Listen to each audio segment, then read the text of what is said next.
सोयाबीनच्या खरेदीसाठी केंद्र शासनाकडून नव्याने मुदतवाढ नाही, पणन विभागाचं स्पष्टीकरण। अमरावतीमध्ये भाज्यांचे दर कोसळले। बाजारामध्ये कोबी, फ्लॉवर 5 रुपये किलो, टोमॅटो 5 रुपये किलो, तर पालक 4 रुपये।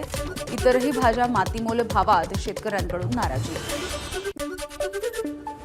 1 मार्चपासून राज्यभर विकास कामं बंद करण्याचा कंत्राटदारांचा इशारा। प्रलंबित देयकांसाठी कामगारांचा एल्गार। नाशिकमध्ये गोवा फेडरेशन कंपनीकडून नाफेडची 5,56,00,000ची फसवणूक। गोवा फेडरेशनच्या व्यवस्थापकीय संचालकांवरती गुन्हा दाखल। अलमट्टी धरणाची उंची वाढवू दिली जाणार नाही, फडणवीसांनी वेळोवेळी सांगितले। मंत्री हसन मुश्रीफ यांचं स्पष्टीकरण। तर कोणीही आक्षेप घेतला नसेल तर कॅबिनेटमध्ये या संदर्भात चर्चा होईल, मुश्रीफांची माहिती।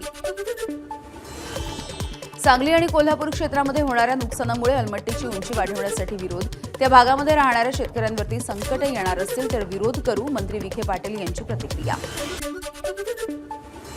कोल्हापूर हे मराठी चित्रपटसृष्टीच्या इतिहासामधलं महत्त्वपूर्ण केंद्र असून त्याचं जतन करण्यासाठी वस्तू संग्रहालय बांधलं जाणार, आशिष शेलार यांची माहिती।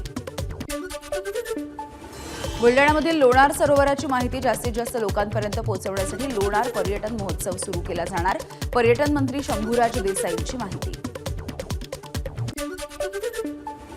राजकोटमधल्या पुतळ्याच्या संदर्भात कोणत्याही पद्धतीचा हलगर्जीपणा खपवून घेतला जाणार नाही।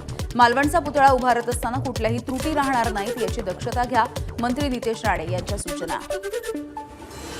मंत्री भरत गोगावलेंनी शिवप्रतिष्ठान हिंदुस्थानच्या धारकऱ्यांसोबत घेतला भोजनाचा लाभ। स्वतः हाताने धारकऱ्यांना वाढलं जेवण। संभाजी भिडे गुरुजी यांची भेट घेऊन धारकऱ्यांच्या समस्या सुद्धा जाणून घेतल्या।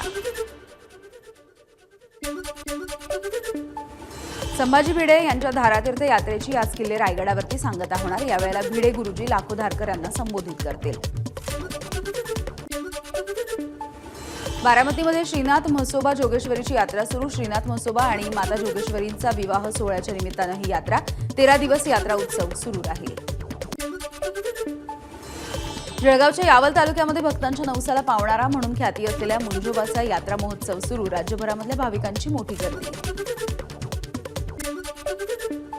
कोल्हापूरच्या शाहूवाडी तालुक्यामध्ये ट्रॅक्टर अपघातामध्ये विद्यार्थ्याचा मृत्यू। शिष्यवृत्तीची परीक्षा देऊन घरी जात असताना घडली दुर्घटना।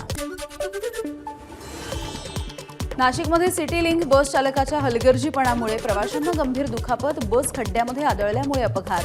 उपचाराच्या दरम्यान एका प्रवाशाचा मृत्यू। पोलिसांमध्ये गुन्हा दाखल। कोल्हापूर जिल्हाधिकारी कार्यालयाच्या समोर स्वाभिमानी संभाजी ब्रिगेड आणि माजी सैनिकांचं आंदोलन। कोल्हापूरसह राज्यामध्ये जिल्हा परिषदेत माजी सैनिक आरक्षणाच्या जागांवरती नियमबाह्य पद्धतीनं भरती सुरू असल्याचा आरोप। एबीपी माझा, उघडा डोळे बघा नीट।